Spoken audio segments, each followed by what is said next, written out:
Hello everyone, কেমন আছো সবাই? আশা করছি সবাই খুব ভালো আছো। তোমাদের সবাইকে আমি স্বাগত জানাচ্ছি আমার চ্যানেলে। আজকে তোমাদের জন্য নিয়ে এসেছি একটা বাচ্চাদের জন্য ভীষণ ইম্পর্ট্যান্ট একটা রেসিপি। সেটা হলো মাখানা দিয়ে।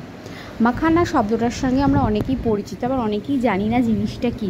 মাখানা হচ্ছে পদ্ম গাছের বীজ। হ্যাঁ, জানো তো, এই জিনিসটা ভীষণ উপকারী, বিশেষ করে বাচ্চাদের ক্ষেত্রে ভীষণ হেলদি একটা ইনগ্রিডিয়েন্টস। এটাকে আমরা বাচ্চাদেরকে বিভিন্ন রকমভাবে খাওয়াতে পারি। তো সেরকমই একটা রেসিপি আজকে তোমাদের কাছে শেয়ার করব। মাখানাগুলো দেখতে, দেখো তোমরা দেখছো এরকম হয়ে থাকে। সবসময় মাখানা যখন কিনবে, প্যাকেটজাত কিনবে, খোলা মাখানাগুলোতে অনেক সময় পোকা টোকা থাকে, নোংরা থাকে। তো মাখানাগুলো কেনার পরে মাখানাগুলো দিয়ে যাই বানাও না কেন, ওগুলোকে একটু কাঠখোলায় ভেজে নিতে হবে। মানে তেল ছাড়া খালি কড়াই বা চাটুতে একটু ভেজে নিতে হবে, তাহলে কিন্তু মাখানাগুলো ভীষণ ক্রিস্পি হবে এবং এই মাখানাগুলো খেতে খুব টেস্টি, একদম মুড়ির মতো মুচমুচে হবে। আর দেখো প্রথম অবস্থায় কীরকম হয় আমি কেটে দেখিয়ে দিচ্ছি, এখানটায় দেখাচ্ছি। একদম শক্ত শক্ত টাইপের থাকে, দাঁতের মধ্যে না লেগে যায়, সুতরাং একটু না ভেজে এটা খাওয়া যায় না।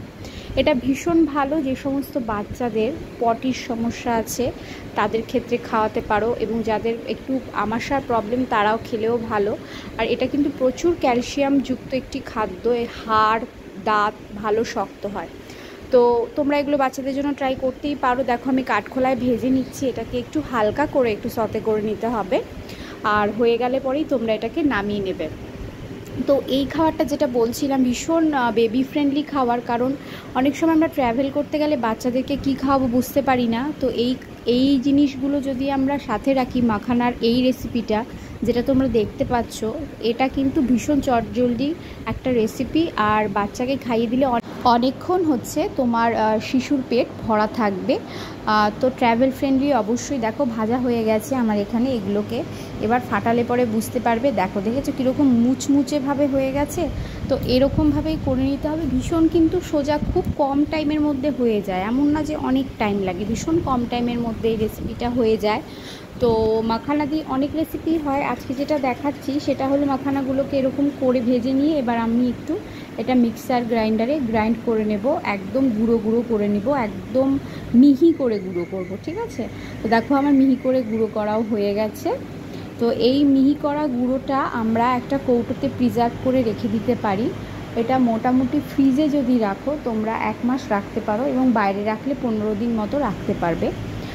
এটা আমি বাচ্চাকে আগেও খাইয়েছি, এবং এই ধরনের খাবারে নতুন যখন কোনো খাবার তুমি তোমার বাচ্চাকে খাওয়াবে, দেখবে সেই বাচ্চার সেটা স্যুট করছে কি না, বাচ্চার সেটাতে কোনো অ্যালার্জির প্রবলেম হচ্ছে কি না।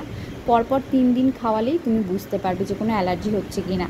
এখানে আমি ফর্মুলা মিল্ক নিয়ে নিয়েছি, এবং ফর্মুলা মিল্কের মধ্যে আমি এখানে 4 চামচ, ছোটো 4 চামচের মতো দিয়ে এটাকে গুলিয়ে ওকে খাওয়াতে পারবো। এটা কিন্তু একটা বিকেলের স্ন্যাক্স, মানে ইভিনিং ফুড হিসেবে বলো, বা সকালবেলা দুধের পরিবর্তে যদি তোমরা এটা দিতে পারো সেক্ষেত্রেও করতে পারো।